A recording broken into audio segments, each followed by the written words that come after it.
কোরআনে কারীম বলছি ওয়া আইয়ুবা ইয নাদা রাব্বাহু ইন আন্নী মাসসানিয়াদ-দুররু ওয়া আনতা আরহামুর রাহিমিন। স্মরণ করো সেই সময়ের কথা যখন আইয়ুব তার রবকে ডেকে বলেছিল, আমি অসুস্থ আর তুমি তো রহমান রহিম দয়াময়। ভাষাটা দেখেন কি সুন্দর। এর থেকে কি আল্লাহর আর কিছু বলা লাগে? আল্লাহ পাকের কাছে তিনি বলতেছেন, আল্লাহ আমি তো অসুস্থ, আমি তো অসুখ করেছে আমার, আর তুমি তো দয়াময় রহমান রহিম। এক অন্ধ, ঈদের দিন কত অন্ধই তো আসে খয়রাত করার জন্য, ভিক্ষা করার জন্য, চতুর্দিকে ভিক্ষা করতেছে অন্ধরা। এক অন্ধ ঈদের গেটের কাছে দাঁড়ায়া বলতেছে, ভাইরা আজ হচ্ছে ঈদের দিন আর আমি কিছু দেখতে পাচ্ছি না। তে বেশি পয়সা পাইল, মানুষের দিন তার প্রতি আকৃষ্ট হয়ে গেছে। আরে কি কথা, আজ ঈদের দিন, সকলে আনন্দ করছে আর আমি কিছুই দেখতে পাচ্ছি না। সে কিন্তু কিছু চায় নাই। ভাষার ভিতরে, কথা বলার ভিতরে এ ধরনের টেকনিক আছে। হযরত আইয়ুব আলাইহিস সালাম বললেন না যে আল্লাহ আমারে মাফ করে দাও, কষ্টের মধ্যে আছি। তিনি শুধু বলেছেন, রব্বুল আলামিন আমি অসুস্থ হয়ে পড়েছি, আমার অসুখ করেছে, আর তোমার নাম রহমান রহিম। এতটুকু কথা বলেছেন। আল্লাহ রাব্বুল আলামিনের দরজায়, তার দরবারে আইয়ুব আলাইহিস সালামের ডাক চলে গেছে। যায় নাই? কোন অসুবিধা আছে নাকি? কোন অসুবিধা নাই। পানির তলা দিয়া যদি কেউ ডাক দেয়, পাহাড়ের ভিতরে বসে যদি কেউ ডাক দেয়, আল্লাহ রাব্বুল আলামিন তা শুনতে পান। ইউনূস আলাইহিস সালাম মাছের পেটে বসে চিৎকার মেরেছিলেন, লা ইলাহা ইল্লা আনতা সুবহানাকা ইন্নী কুনতু মিনাজ জালিমিন। যিনি বলছিলেন, আয় আল্লাহ তাআলা আমি তোমার প্রশংসা করছি, তুমি ছাড়া উপাস্য নাই, মাবুদ নাই। আমি তোমার পবিত্রতা ঘোষণা করছি, আমি তো জালিমদের অন্তর্ভুক্ত হয়ে গেছি। বাস এতটুকুন কথাই বলেছেন। আল্লাহ পাক বলছেন, ইউনূসের ডাক তো কেউ শোনে নাই, পানির মধ্যে কেউ শোনে নাই, জমিনের কেউ শোনে নাই, মহাশূন্যের কেউ শোনে নাই, কিন্তু মাছের পেটের ভেতরে থেকে, গভীর অতল দরিয়ার তলদেশ থেকে মাছের পেটের ভিতরে বসে আমার ইউনূস যে ডাক দিল, ওই ডাক আমি আরশের মালিক আমি শুনতে পেয়েছি, আর সঙ্গে সঙ্গে জবাব দিয়েছি। ফাস্তাজাবনা লাহু ওয়া নাজ্জাইনাহু মিনাল গাম্মি ওয়া কাযালিকা নুজিল মুমিনিন। ডাকের সাড়া দিলাম, বিপদ দিয়া বাঁচায় দিলাম। শুধু ইউনূসের না, আল্লাহ পাক এ জায়গায় আবার ওয়াদা করলেন, দুনিয়ার যত মুমিন বান্দা আছে তারা যদি কখনো বিপদে পড়ে যায় আর আমারে যদি ডাকে, আমি এইরকম করে বিপদ থেকে বাঁচায়া দেব। আইয়ুব আলাইহিস সালাম যখন আল্লাহ রাব্বুল আলামিনের কাছে ফরিয়াদ করলেন, আল্লাহ পাক তখন বলছেন, কোরআনে কারীম বলছে, ফাস্তাজাবনা লাহু فكشفنا ما به من ضر وآتيناه أهله ومثلهم معهم رحمة من عندنا وذكرى للعابدين। আমি আইয়ুবের দোয়া কবুল করে নিলাম, শুধু তার পরিবার বর্গই দিলাম না, বরং আরো কিছু নিয়ামত আমি তাকে দান করে দিলাম। এবং তাই জন্য, যেহেতু তারা ছিল আমার অনুগত বান্দা, আমার বাধ্যগত, আমি এই জন্য রহম করেছি, সমস্ত রোগ শোক আমি মাফ করে দিয়েছি। আমাদের সামান্য একটু জ্বর হয়, যদি 2-3 দিন জ্বর হয়েছে, জ্বর ছাড়ে না, বলে যে এত ভালো ভালো কাজ করি তারপর আমার এত জ্বর হওয়া লাগে, অমুকরা এত পাপ করে, তা তো কিছুই হয় না। খালি আল্লাহ আমার চোখে দেখলো, আমার বউর অসুখ, আমার অজুমুড়ি ছাড়ি না। ভাইরা, আপনি ঠিক পান না যে কি গুনাহ আপনি করেন। কোরআনে কারীম বলছি, وما أصابكم من مصيبة فبما كسبت أيديكم ويعفو عن كثير। যত বিপদ তোমাদের উপর আছে সব দুই হাতের কামাই করা। আর আমি তো অনেকগুলো ক্ষমা করে দেই। তোমরা যত পাপ করো, আকাম করো, সবগুলির শাস্তি যদি দুনিয়ায় দিতাম সাহস করার সময় পেতে না। অসুখ হলেই অধৈর্য হয়ে যেও না, ধৈর্য ধরো। আল্লাহ পাক বলেন শুধু আইয়ুব নয়, ওয়া ইসমাঈল ওয়া ইদরিস ওয়া যাল কিফলি কুল্লুম মিনাস সাবিরিন। এইভাবে করে ইসমাঈল, ইদ্রিস, জুলকিফল সবাই ছিল ধৈর্যশীল। জোরে বলেন সুবহানাল্লাহ। ধৈর্যের চরম পরাকাষ্ঠা ছিলেন তিনি। কোরআনে কারীম নবীদের এই কথাগুলি আমাদের শোনাচ্ছেন। হযরত ইয়াকুব আলাইহিস সালাম কলিজার টুকরা সন্তান হযরত ইউসুফ আলাইহিস সালামের জন্য তার মনটা পাগল ছিল। এত সুন্দর করে আল্লাহ তারে বানাইছিলেন, এত তিনি ছিলেন সৌন্দর্যের পিরামিড, যারে দেখলে চোখ ফিরানো যায় না। এমন সুন্দর সুপুরুষ যারে দেখি সেই যুগের সুন্দরী যুবতী মেয়েরা রূপের মোহে পড়ে নিজেদের আঙ্গুলগুলি কেটে ফেলে দিয়েছিল। রূপের মোহে এমন অবশ হয়ে গেছে, আঙ্গুল কেটেছে, হাত কেটেছে, টের পায় নাই। আবার ভুল বুঝবেন না, দুনিয়ার সেরা সুন্দর পুরুষ ইউসুফ আলাইহিস সালাম, তা কিন্তু রাসূলের চাইতে বেশি নয়। হযরত উম্মুল মুমিনিন আয়েশা রাদিয়াল্লাহু তাআলা আনহা তিনি বলেছেন, যেই সব সুন্দরী রমণীরা ইউসুফ আলাইহিস সালামকে দেখে রূপের মোহে পড়ে নিজেদের আঙ্গুলগুলো কেটে ফেলেছিল, ওরা যদি আমার হাবিবকে দেখতো, ওরা যদি আল্লাহ রাসূলকে দেখতো, তাহলে হাত কাটতে কাটতে কোন ফাঁকে দিয়ে কলিজা কেটে ফেলে দিত, ওরা টের পেত না।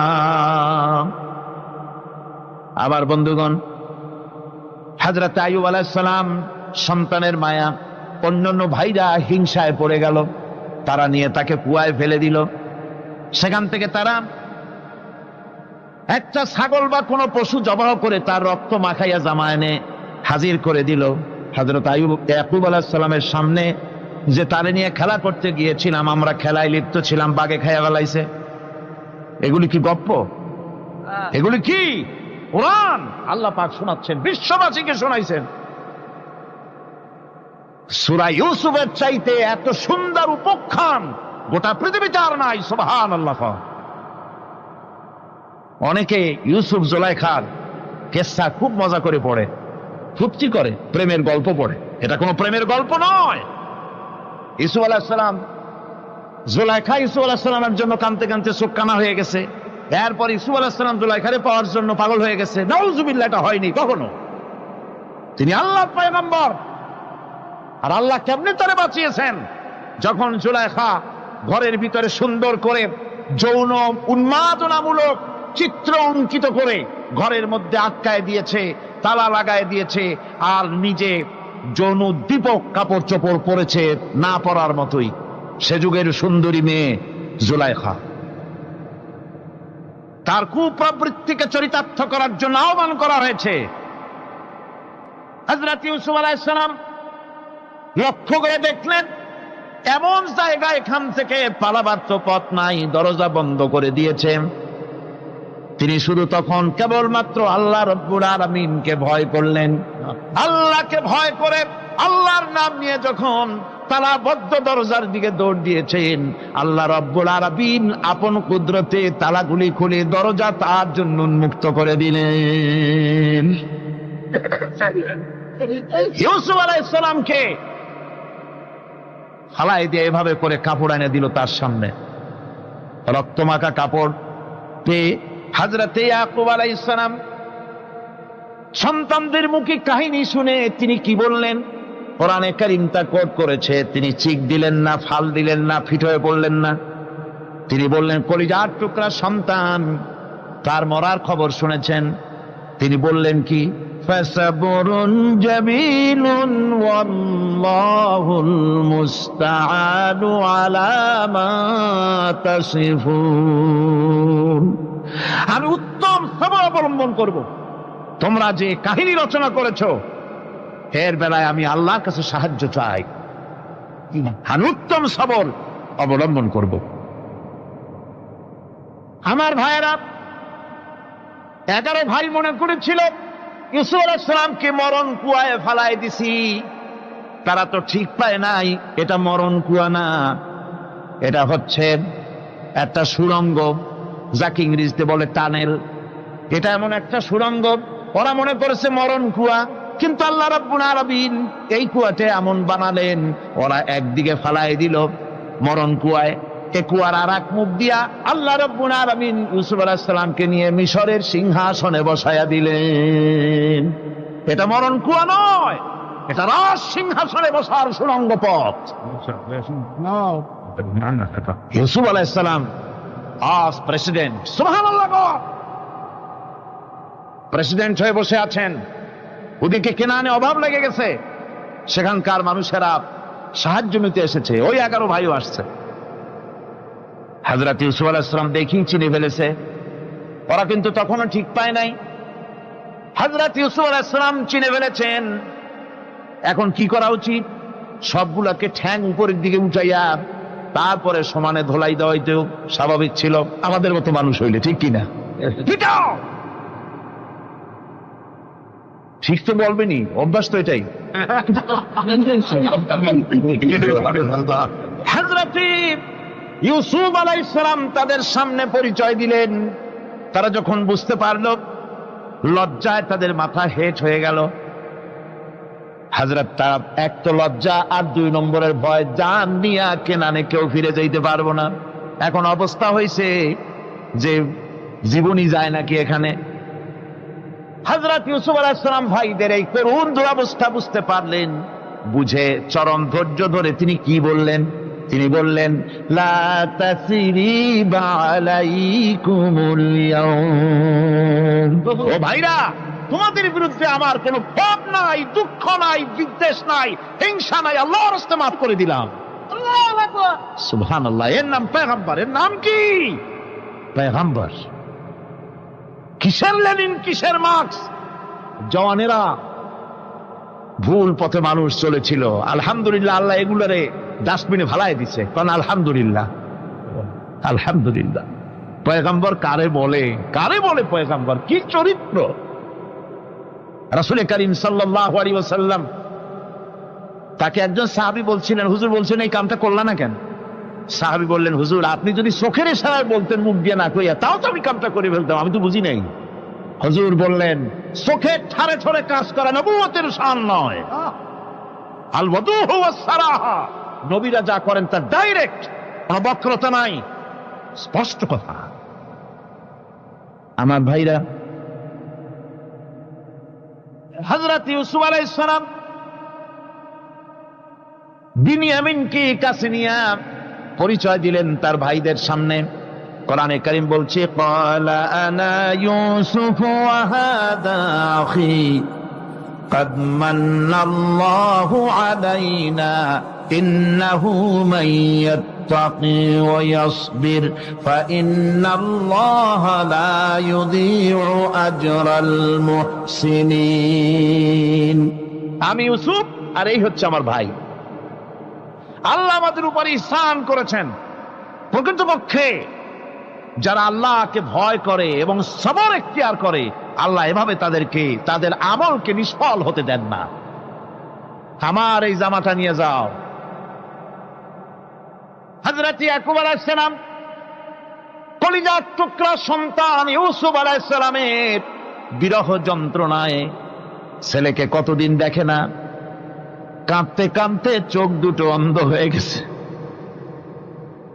মিশর থেকে কেনানের দিকে জামা রওনা হয়েছে। কোথায় মিশর, কোথায় কেনান?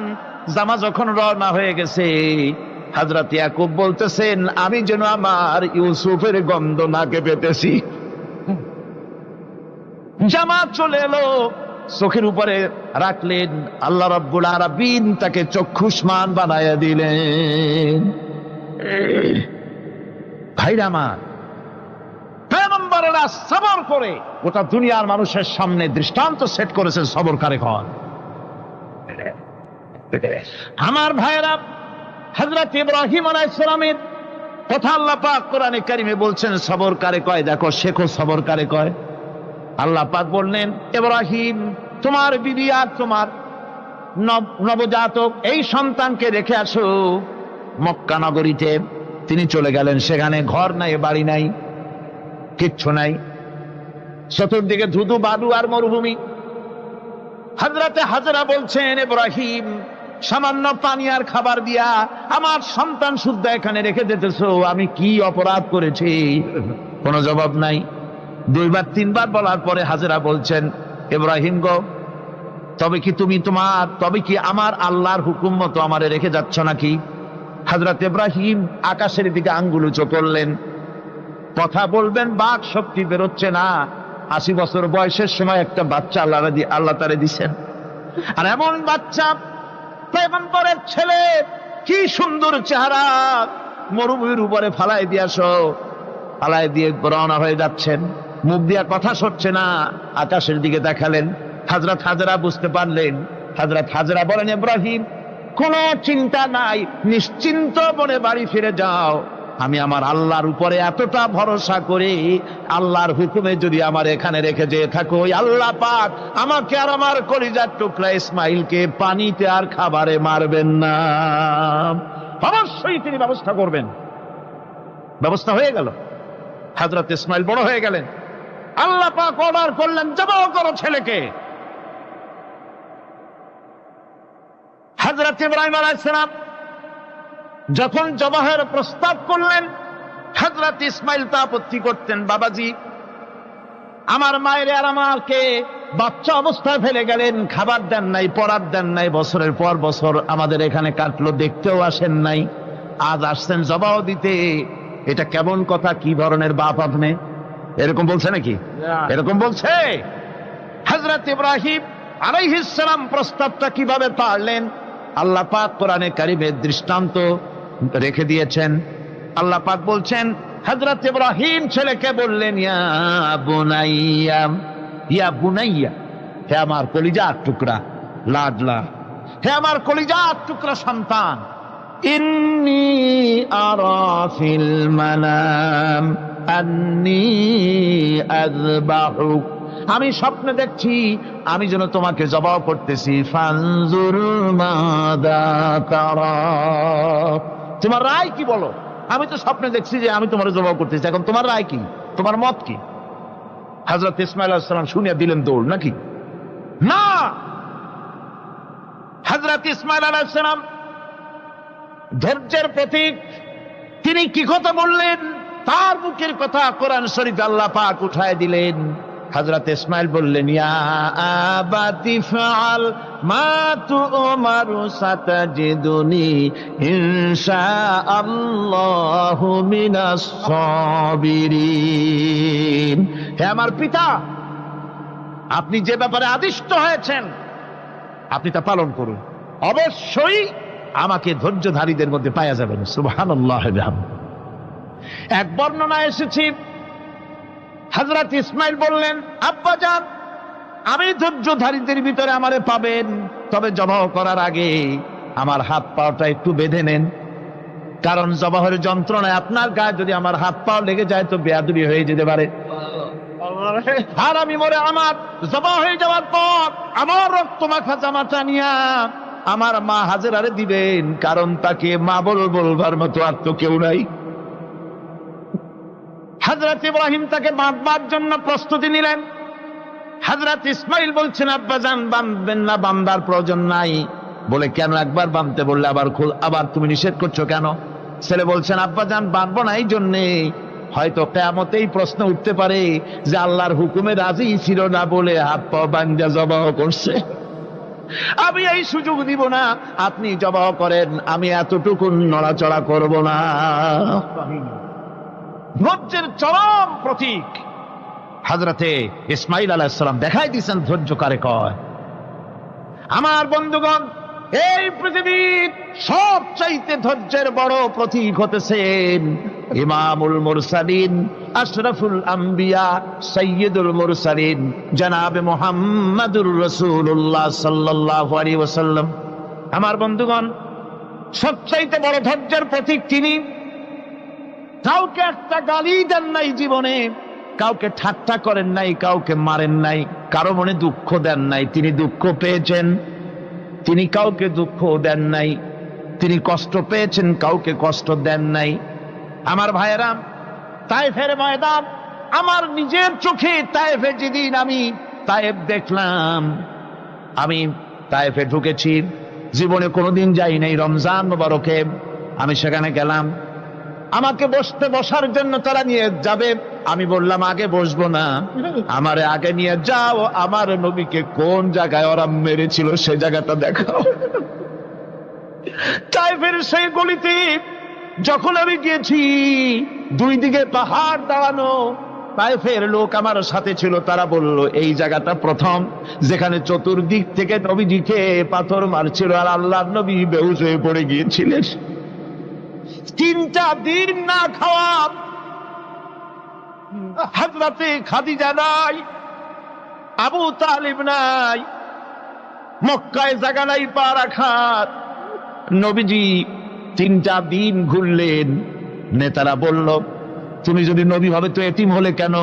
আল্লাহ নবী বানাবার জন্য কি একটা ধনী মানুষ পায় নাই? তোমার মতো এতিম আর গরিবের নবী বানাইলো কেন?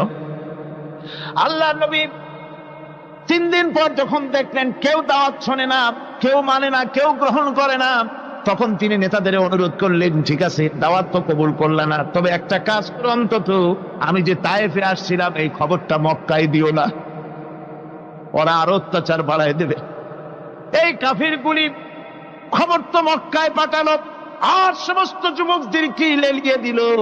যুবকেরা চতুর্দিকে দাঁড়াইছে, রাসূলকে পাথর মারা শুরু করে দিল।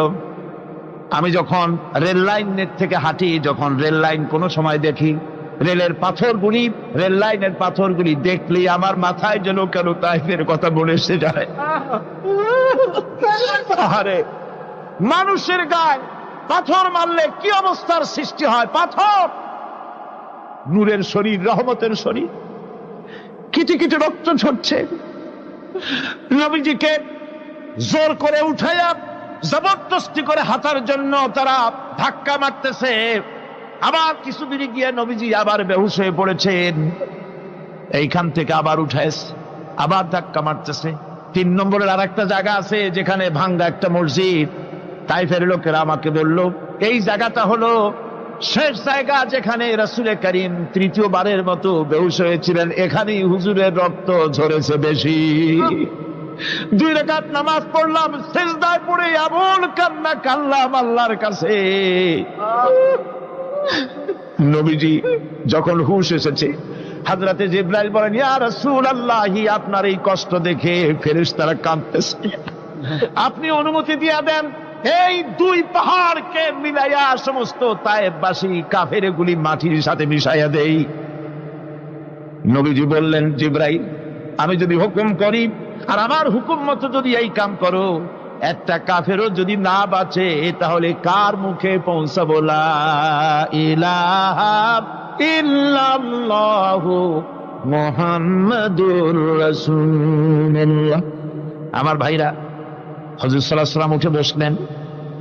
এমন সময় হযরতে যায়েদ শরীরের রক্তগুলি মুছে দিতেছেন। হুজুর সাল্লাল্লাহু আলাইহি ওয়াসাল্লাম বসে 2খানা হাত উত্তোলন করলেন। নবীজির চোখ থেকে পানি গড়ায় পড়তেছে। আরে কেউ নাই, আল্লাহ ছাড়া কেউ নাই সাহায্য করার।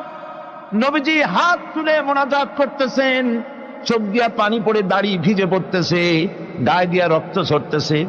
নবীজি কি দোয়াটা করলেন? বদদোয়া করলেন না, গজব দিতে বললেন না।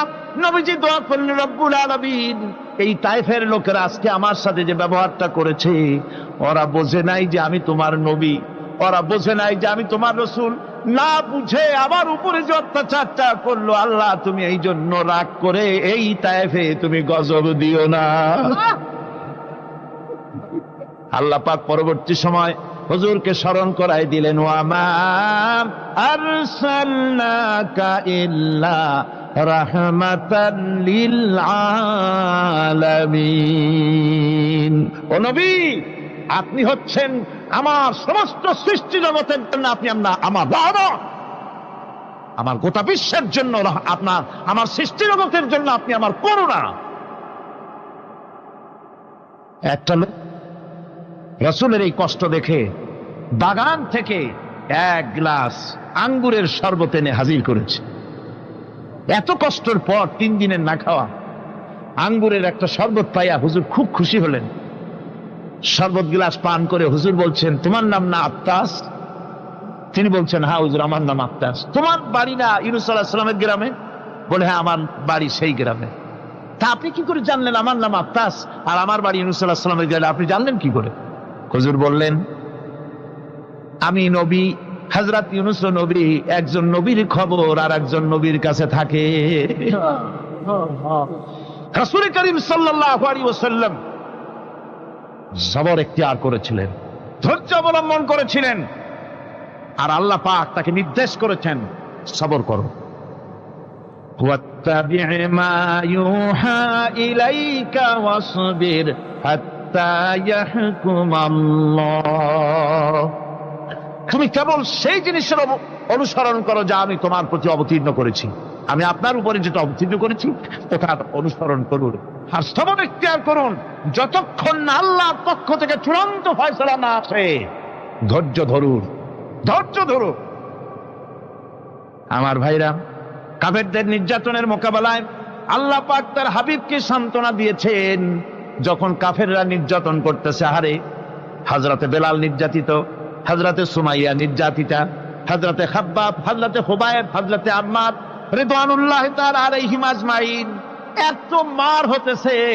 হযরতে ওমর হযরতে খাব্বাব রাদিয়াল্লাহু তাআলা আনহুকে খোলা গায়ে দেখে বলছিলেন, খাব্বাব রে, তোমার পিঠে এত গর্ত কেন? এত গর্তওয়ালা পিঠ তো আমি মানুষের দেখি নাই, এত চিকুন কোমরওয়ালা মানুষও তো দেখি নাই। তিনি বলেছেন, ওমর, তুমি কি ভুলে গেছ? ইসলাম কবুল করার অপরাধী কাফির বেঈমানেরা আগুন জ্বালায়া আংটা আগুনের উপরে আমাকে চিৎ করে শোয়াছে। আমি যেন নড়াচড়া করতে না পারি সেজন্য আমার বুকের উপরে পাথর চাপা দিয়ে রেখেছিল। গায়ের চর্বি আর রক্ত গলে গলে পড়ে আগুন নিবেছে, আর আগুন গোশত পুড়ে যে পিঠের মধ্যে প্রবেশ করেছিল আজও পর্যন্ত পিঠের সেই গর্ত সেরে যায় নাই। এভাবে অত্যাচার হচ্ছিল সাহাবীদের উপর। আল্লাহ রাব্বুল আলামিন তার হাবিবকে সান্ত্বনা দিলেন, ওয়াসবির ওয়া মা সাবরুকা ইল্লা বিল্লাহি ওয়া লা তাহজান আলাইহিম ওয়া লা তাকু ফি যায়কিম মিম্মা ইয়ামকুরুন। হে রাসূল, সবরের সাথে কাজ করতে থাকুন। আপনার এই সবরের তৌফিক তো আল্লাহই দিয়েছেন, আর ওদের সমস্ত ষড়যন্ত্র, ওদের অপকৌশলে আপনি দুঃখিত হবেন না, চিন্তা করবেন না, ভারাক্রান্ত হবেন না। আপনি নিশ্চিত থাকুন। ওয়াসবির লিহুকমি রাব্বিকা ফাইন্নাকা বিআয়ুনিনা। হে নবী, আপনার রবের চূড়ান্ত ফয়সালা আসা পর্যন্ত ধৈর্য ধারণ করুন। আপনি তো আমার চোখের সামনে। সুবহানাল্লাহ, সুবহানাল্লাহ। আপনি আমার চোখের সামনে। কে আপনাকে কি করবে আমি দেখবো না? সুবহানাল্লাহ। মন্ত্রী যদি, এই সলিমুদ্দিন মার্কা মন্ত্রী যত আছে, এই মন্ত্রীরা যদি কয় ব্যথাতে ভয় কিসে? আমি তোকে দেখছি না? সাহসটা কেমন বাড়ে, কেমন বাড়ে সাহস। আরে কোনো মন্ত্রী ছাতা মাথা না, কোন প্রেসিডেন্ট রাজা বাদশা না, আকাশ আর জমিনের মালিক আমার আল্লাহ রাব্বুল আলামিন বলছেন, হাবিব কোন চিন্তা নাই, আপনি আমার চোখের সামনে।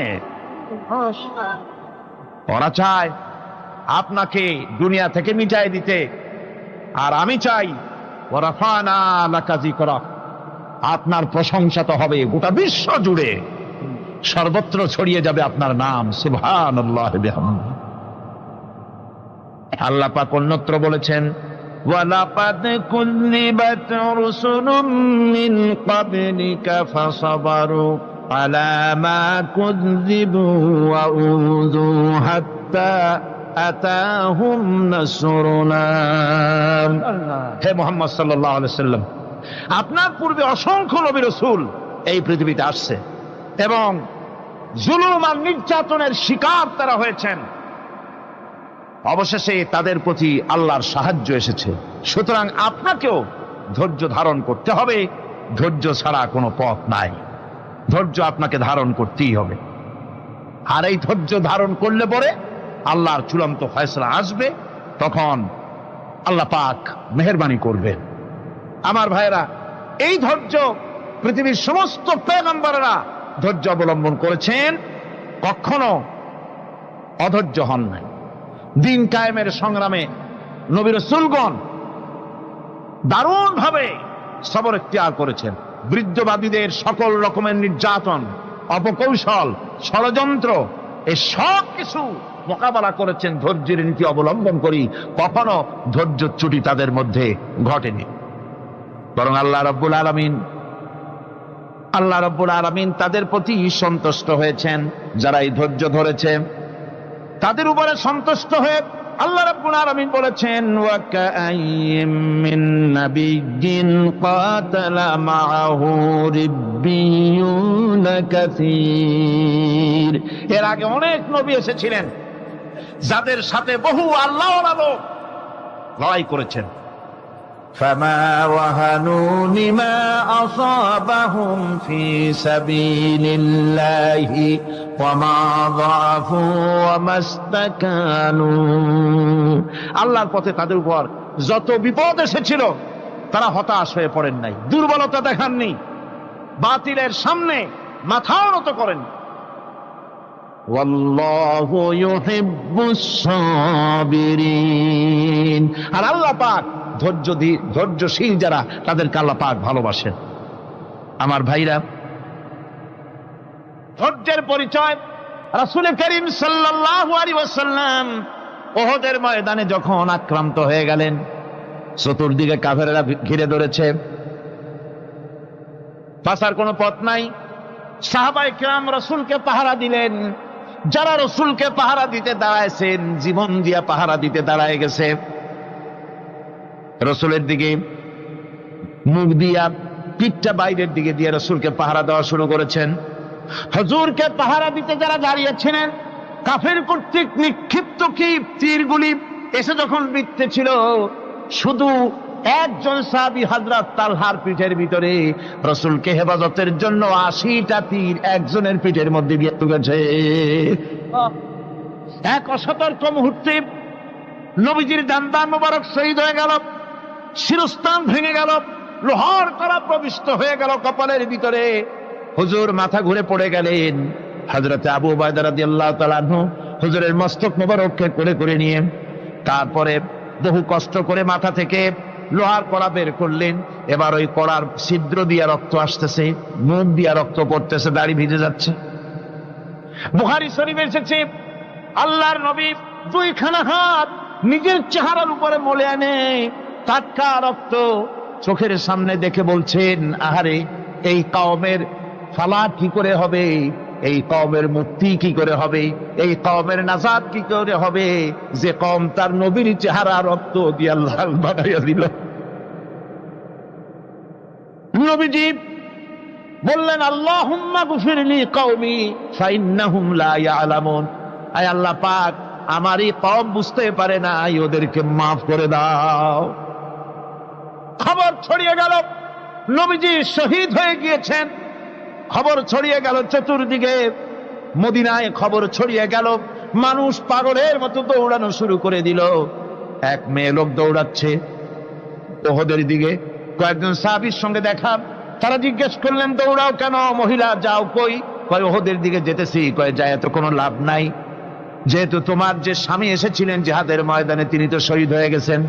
মহিলা বলতেছে, কে শহীদ হয়েছে শুনতে চাই না, আগে বলো নবীজি কেমন আছে। আবার কিছুক্ষণ পর আর কয়েকজনের সঙ্গে দেখা, তারা বলছে, মেয়ে লোক দৌড়াও কই? যাচ্ছি উহুদের দিকে। তারা বলছেন যে কোনো লাভ নাই, তোমার যে দুইটা কলিজার টুকরা সন্তান উহুদে এসেছিল দুটোই শহীদ হয়ে গেছে। মা বলতেছে, ও সাহাবী, কে শহীদ হয়েছে শুনতে চাই না, তাড়াতাড়ি করে বলো আল্লাহর নবী মুহাম্মদুর রাসূলুল্লাহ সাল্লাল্লাহু আলাইহি ওয়াসাল্লাম কেমন আছেন। দৌড়াতে দৌড়াতে উহুদের মাঠে সাহাবায়ে কিরাম পরিবেষ্টিত, আল্লাহর নবীর কাছে গিয়ে হুজুরের জীবিত চেহারা মোবারকের দিকে তাকায়া মেয়ে লোকটি কাঁদতেছে আর বলতেছে, ইয়া রাসূলুল্লাহ, আমার স্বামী মরা শোক, আমার কলিজার টুকরা দুইটা সন্তান মরা শোক আমার কলিজা থেকে মুছে গেছে, আপনি বেঁচে আছেন, তামাম মুসলমানদের চাইতে বড় সান্ত্বনার রায়। ভাইরা আমার, রাসূল করিম সাল্লাল্লাহু আলাইহি ওয়াসাল্লাম এভাবে করে ধৈর্যের পরিচয় দিয়েছেন।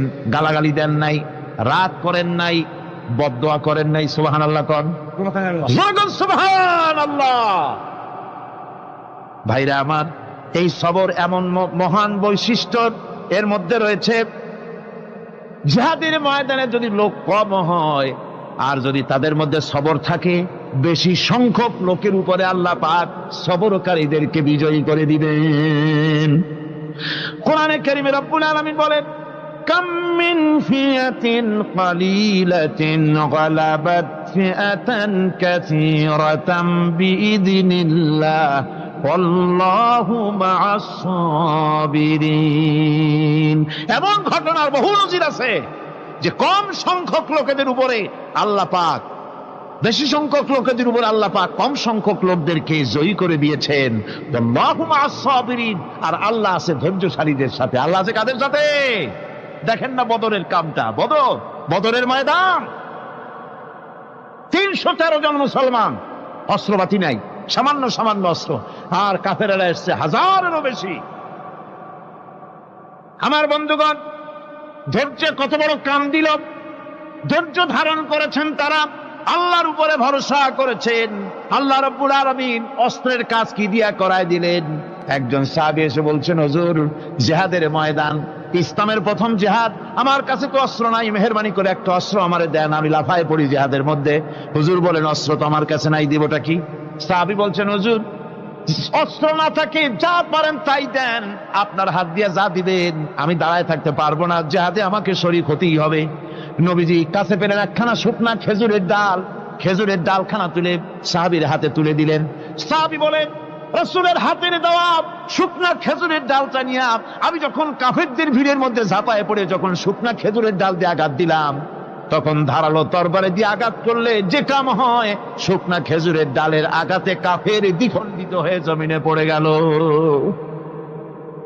ভাইরা আমার, আল্লাহ রাব্বুল আলামিন সবর যারা করে, সংখ্যা যদি কম হয়, আল্লাহ পাক তাদেরকে বিজয়ী করে দেবেন, এই ওয়াদা আল্লাহ রাব্বুল আলামিন করেছেন। এই সবরের গুণ ছাড়া জান্নাতেও প্রবেশ করা যাবে না। সবর যদি না থাকে বেহেশতে যাওয়া যাবে না।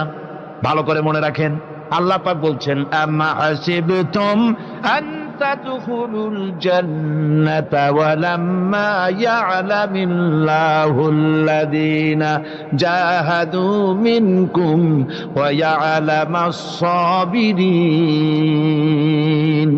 তোমরা কি মনে করেছো এমনি বেহেশতে চলে যাবা? এটা কি মামু বাড়ির আবদার নাকি? এমনি বেহেশতে চলে যাবা? অথচ আল্লাহ রাব্বুল আলামিন এখনো দেখেন নেননি যে তোমাদের মধ্যে কারা জিহাদ করতে প্রস্তুত, কারা তোমাদের মধ্যে জিহাদ করে জান দেওয়ার জন্য প্রস্তুত, আর কারা ধৈর্যধারী, এটা তো আল্লাহ এখনো দেখে নেন নাই। সুতরাং হক এবং বাতিলের সংগ্রামে লিপ্ত হতে হবে। আল্লাহ দেখতে চান কারা জীবন দিতে চায়। সুতরাং ইসলামী আন্দোলনে যারা শরীক হবে, তাদের বিপদ এবং মুসিবত দিয়ে আল্লাহ রাব্বুল আলামিন তাদের সাহসিকতা এবং ধৈর্যের পরীক্ষা নিবেন। কোরআনে কারীম বলছেন, وَلَنَبْلُوَنَّكُمْ حَتَّى نَعْلَمَ الْمُجَاهِدِينَ مِنكُمْ وَالصَّابِرِينَ وَنَبْلُوَ أَخْبَارَكُمْ। অবশ্যই আমি তোমাদেরকে পরীক্ষার সম্মুখীন করব, আর তোমাদের মধ্যে সত্যিকার মুজাহিদ, দৃঢ়তা অবলম্বনকারী কারা, আমি তা দেখব। এটা যেন আমি দেখে নিতে পারি, সেই জন্য আমি বিপদ এবং মুসিবতের মধ্যে তোমাদের ফেলবো। ধৈর্যধারীদের উপরে আমার রহমত অবশ্যই থাকবে। খবর এমন এক সম্পদ যা ধারণ করলে পরে আল্লাহ রাব্বুল আলামিন রাষ্ট্রীয় ক্ষমতা দান করে দেন। কোন সুবহানাল্লাহ, জোরে কোন সুবহানাল্লাহ। ধৈর্য ধারণ করলে আল্লাহ রাষ্ট্রের মতো বিরাট নিয়ামত আল্লাহ হাতে তুলে দিবেন।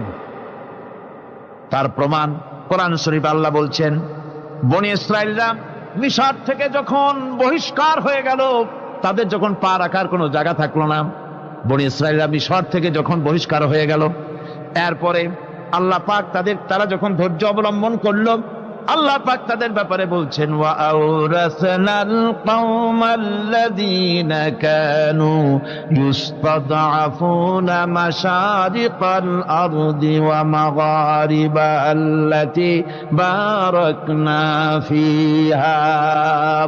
আর তাদের স্থলে আমি নির্যাতিত লোকদেরকে প্রতিষ্ঠিত করলাম। পশ্চিম এবং উত্তরের তাদেরকে আমি পশ্চিম এবং পশ্চিম এবং পূর্বের উত্তরাধিকারী তাদেরকে বানায় দিলাম। বিরাট এলাকা তাদের হাতে আমি তুলে দিলাম। ওয়া তাম্মাত কালিমাতু রাব্বিকাল হুসনা আলা বানি ইসরাঈলা বিমা সাবারু। আর এভাবে করে আল্লাহ পাক তার কথাকে পূর্ণ করলেন বনি ইসরাইলদের উপরে। সবর এখতিয়ার করার জন্য, ধৈর্য ধরার কারণে আল্লাহ পাক রাষ্ট্রের মালিক তাদের বানাই দিলেন। যেরকম সুবহানাল্লাহ। সবর যদি করা হয়, তো যুদ্ধ যদি বাদে, যদি জাহাজ শুরু হয়ে যায়, আল্লাহ পাক বলেছেন ফেরেশতা দিয়ে সাহায্য করবে। যদি সবর থাকে, তোমাদের সবর থাকলে আল্লাহ কি দিয়ে সাহায্য করবেন? ফেরেশতা। কোরআনে কারীম বলছি, বালা ইন তাসবিরু ওয়া তাত্তাকু ওয়া ইয়াতুকুম মিন ফাওরিহিম হাদা ইউমদিদুকুম রাব্বুকুম বিখামসাতি আলাফিন মিনাল মালাইকাতি মুসাউমিন। হ্যাঁ, তোমরা যদি ধৈর্য অবলম্বন করো আর আল্লাহকে ভয় করে চলো, তাহলে এক্ষুনি আল্লাহ রাব্বুল আলামিন তোমাদের জন্য কাতারে কাতারে শৃঙ্খলাবদ্ধ 10,000 ফেরেশতা দিয়ে তোমাদেরকে সাহায্য করবেন। সুবহানাল্লাহ। তোমাদেরকে ফেরেশতা দিয়ে সাহায্য করা হবে। তোমরা যদি সবর এখতিয়ার করো, তাহলে সংখ্যা যদি কম হয়, বেশি সংখ্যার উপরে জয়ী করে দেব। ইয়াকুম মিনকুম 20 সাবিরুনা ইয়াগলিবু মিয়াতাইন। যদি তোমাদের ভিতরে ধৈর্যশীল 20 জন হয়, আমি 200 কাফেরের বিরুদ্ধে তোমাদেরকে জয়ী করে দেব। সুবহানাল্লাহ। তোমরা যদি হও ধৈর্যশীল 200, কি কয় 20 জন, 200 কাফেরের উপরে তোমরা জয়যুক্ত হয়ে যাবে। আর বিপদ আর মুসিবতে যারা ধৈর্য ধরে, তাদের জন্য আল্লাহর পক্ষ থেকে সুসংবাদ। সুসংবাদ কাদের জন্য? ধৈর্যধারীদের জন্য। কোরআনে কারীম বলছে, ওয়াবাশশিরিস সাবিরিনাল্লাযীনা ইযা আসাবাতহুম মুসিবাতুন ক্বালু ইন্না লিল্লাহি ওয়া ইন্না ইলাইহি রাজিউন। সুসংবাদ সেই সব ধৈর্যশালীদের জন্য যারা নাকি বিপদ এবং মুসিবতে আসলে যারা বলে, কি বলে? পড়েন আমার সাথে, ইন্না লিল্লাহি ওয়া ইন্না ইলাইহি রাজিউন। এটা শুধু আমাদের লোকেরা কেউ মরলে পড়ে, এটা শুধু মরার সময় নয়, বরং যে কোনো বিপদ আর মুসিবত এলে মোমেন বান্দা যারা, তারা কি পড়বে? ইন্না লিল্লাহি ওয়া ইন্না ইলাইহি রাজিউন। নিশ্চয়ই নিশ্চয়ই আমরা আল্লাহর জন্য এবং আমাদের সকলকেই আল্লাহর কাছে ফিরে যেতে হবে, প্রত্যাবর্তিত হতে হবে। সবরকারীদের জন্য রয়েছে জান্নাতের সুউচ্চ সম্মানের জায়গা। জান্নাতে সবচেয়ে সম্মানজনক জায়গা আল্লাহ রাব্বুল আলামিন ধৈর্যশালীদেরকে দান করবেন। কোরআনে কারীম বলছে, উলাইকা ইউজসাউনাল গুরফাতা বিমা সাবারু ওয়া ইউলাক্কাউনা ফিহা তাহিয়াতাও ওয়া সালামা। এরা হলো সেই সব লোক যাদেরকে প্রদান করা হবে বেহেশতের সুউচ্চ মঞ্জিল, কারণ তারা সবর এখতিয়ার করেছিল, তারা সবর করছিল, এই জন্য বেহেশতের সবচাইতে ভালো জায়গা তাদের দেওয়া হবে। কোন আলহামদুলিল্লাহ, জোরে কোন আলহামদুলিল্লাহ। এবং জান্নাতে সবরকারীদেরকে সম্বর্ধনা দেওয়া হবে, সম্বর্ধনা দেওয়া হবে। খালিদিনা ফিহা হাসুনাত মুস্তাকাররাও ওয়া মুকামা। চিরদিন তারা জান্নাতের ভেতরে বসবাস করবে এবং কতই না সুন্দর, কতই না উত্তম জায়গা সবরকারীদের জন্য আল্লাহ বেহেশতের মধ্যে রেখে যাবেন। জান্নাতে প্রবেশ করার সাথে সাথে চতুর্দিক থেকে ফেরেশতারা ছুটে আসবে সবরকারীদের জন্য। ওয়াল মালাইকাতু ইয়াদখুলুনা আলাইহিম মিন কুল্লি বাব। চতুর্দিক থেকে ফেরেশতারা তাদেরকে ইস্তেকবাল করবে। কি বলবে? সালামুন আলাইকুম বিমা সাবারতুম ফানি'মা উকবাদ-দার। তোমাদের প্রতি শান্তি বর্ষিত হোক, কারণ তোমরা পৃথিবীতে সবর অবলম্বন করেছিল। কতই না উত্তম জায়গা, কতই না সুন্দর জায়গা আল্লাহ রাব্বুল আলামিন সবরের বিনিময় তোমাদেরকে দান করেছেন। সুতরাং এই সবর হচ্ছে মুসলমানদের জন্য সবচেয়ে বড় নিয়ামত। আজ আমার তো মনে হয় পৃথিবীতে মুসলমানরাই সবচেয়ে বেসবর। ট্রেনে যাবে, বসা নিয়ে বেসবর, টিকিট নিয়ে বেসবর, বাসের মধ্যে বেসবর, বাজারে যাবে বেসবর, স্কুলে যাবে বেসবর, যেখানে যান সব জায়গায় আমরা বেশি অধৈর্য। ঠিক কিনা কর? সামান্য সামান্য জিনিস নিয়ে ঝগড়া করা, মারামারি করা, এই হচ্ছে আমাদের ট্র্যাডিশন। ধৈর্য অবলম্বন করতে হবে জীবনের সকল ক্ষেত্রে। এই ধৈর্য আমাদেরকে রক্ষা করতে হবে। এই ধরনের ধৈর্য যদি আমরা অবলম্বন করতে পারি, তাহলে আল্লাহ পাক বলছেন উলাইকাল্লাযীনা সাদাকু ওয়া উলাইকা হুমুল মুত্তাকুন। এরাই হলো ঈমানের দাবিতে সত্যবাদী। কোন আলহামদুলিল্লাহ। কারা কারা? না না, শুধু সবরকারী না। এই যে 10টা পয়েন্ট বলা হলো, কয়টা পয়েন্ট বলা হয়েছে? 10টি পয়েন্ট। সেই 10টি পয়েন্ট যারা পালন করবে এরা হলো ঈমানের দাবিতে সত্যবাদী, আর এরাই হচ্ছে প্রকৃতপক্ষের মুত্তাকি। আমরা মুত্তাকি বুঝি দাঁতে ছাতা, দাড়ি টাড়ি আশ্রয় না, জাব্বা জুব্বা গায়ে দিয়ে কোনো জায়গায় পড়ে থাকে। হ্যাঁ, এটা বড় মুত্তাকি, খুব পরহেজগার। সালার চট্টর যদি পড়ে তাহলে তো আরো বড় পরহেজগার। জি, আর যদি কাপড় চোপড় মোটেও না থাকে তাহলে তো খাজা বাবা হয়ে গেল। জি, নাউযুবিল্লাহ মিন যালিক। আর আল্লাহ বলছে মুত্তাকি কারে কয়? শোনো, এরে কয় মুত্তাকি যাদের মধ্যে এই 10টা গুণ আছে। এই 10টি সত্য যদি সম্পাদন করতে পারি, যদি আমল করতে পারি, জীবন ধন্য হয়ে যাবে। সেই 10টি কথা আমি আবার আপনাদের স্মরণ পটে তুলে দিতে চাই, প্যাকেট করে পকেটে উঠাই দিতে চাই, যেন বাড়ি নিয়ে যেতে পারেন। 1 নম্বর হচ্ছে 10টি পয়েন্টের 1 নম্বর আল্লাহর প্রতি ঈমান। 1 নম্বরে আল্লাহর প্রতি ঈমান, 2 নম্বরে পরকালের প্রতি ঈমান, 3 নম্বরে ফেরেশতাদের উপর ঈমান, 4র্থ নম্বরে কিতাবের প্রতি ঈমান, 5ম নম্বরে নবীদের প্রতি ঈমান, 6ষ্ঠ নম্বরে সহায় সম্বলহীন নিকটবর্তী আত্মীয়, ইয়েতিম, মিসকিন, প্রবাসী, মুসাফির, সাহায্য প্রার্থী, এদেরকে মুক্ত করার জন্য এদেরকে সাহায্য প্রদান করা, 7 নম্বরে নামাজ প্রতিষ্ঠা করা, 8 নম্বরে যাকাত আদায় করা, 9 নম্বরে ওয়াদা পালন করা, 10 নম্বরে সবর এখতিয়ার করা। কয়টা হইল? এই 10টি কাজ যদি আমরা পালন করতে পারি, বিপদে মুসিবতে ধৈর্য ধারণ করতে পারি, যত মুসিবত আসুক, আসলে এগুলি কিছু না। মুসিবত আল্লাহ টেস্ট করবেন, মুসিবত দিয়া আল্লাহ টেস্ট করেন। দেখা যায় যে ওদের শক্তি খুব বেশি, চোখে আপনি দেখতে পারেন, কিন্তু আল্লাহ বলছেন ইন্না কায়দাশ শায়তানে কানা দাঈফা। বাতিলরা হলো শয়তান। বাতিলরা কি?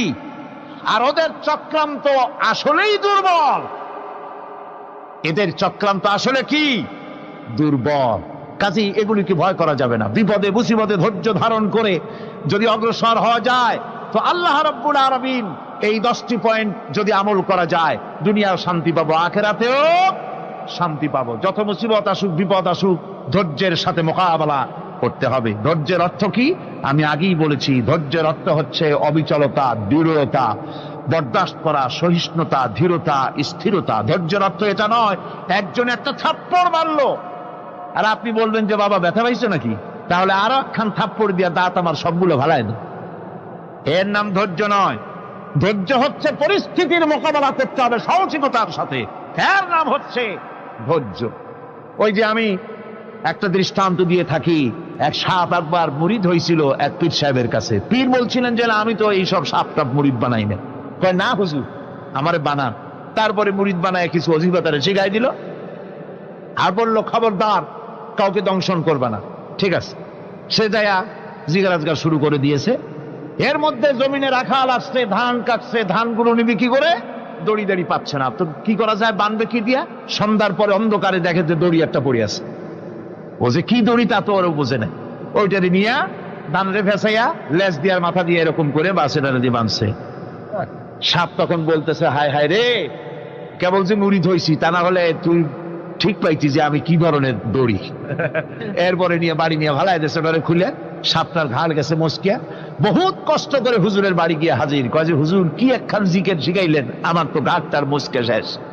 আশ্চর্য কথা, কত মানুষ মুরিদ হইলো, কত কিছু মুরিদ হইলো, কারো তো জিকের করলে ঘাড় মস্কে যাবে কেন, এটা কেমন কথা? কয় হুজুর ঘটনাই। আরে বেটা ঘটনা এইটা, তুই কি করছিলি? কয় যে আপনি যে নিষেধ করছেন দংশন করতে, আমি তো দংশন করতে পারিনি। আরে বেটা, দংশন করতে নিষেধ করছিলাম, ফোঁস করতে তো নিষেধ করি নাই। তোরে যখন দড়ি মনে করে হাত দিছিল, ফোঁস করে উঠতি, ওই রাখা লাভ দিয়া বন আর পার হইয়া দিল্লি চলে যেত। কাজী ধৈর্যের মানে শীত হয়ে পড়ে না। ধৈর্য মানে অবিচলতা, দৃঢ়তা নিয়ে শক্তি সঞ্চয় করে আল্লাহর উপরে ভরসা করে বাতিলের বিরুদ্ধে ঝাঁপিয়ে পড়তে হবে, বাতিল উৎখাত হতে বাধ্য হবে। অনাটনে, বিপদে, মুসিবতে আর হক আর বাতিলের সংঘর্ষ চলাকালীন ধৈর্য ধারণ করা, এটা হলো সবচাইতে একটা বড় কোয়ালিটি।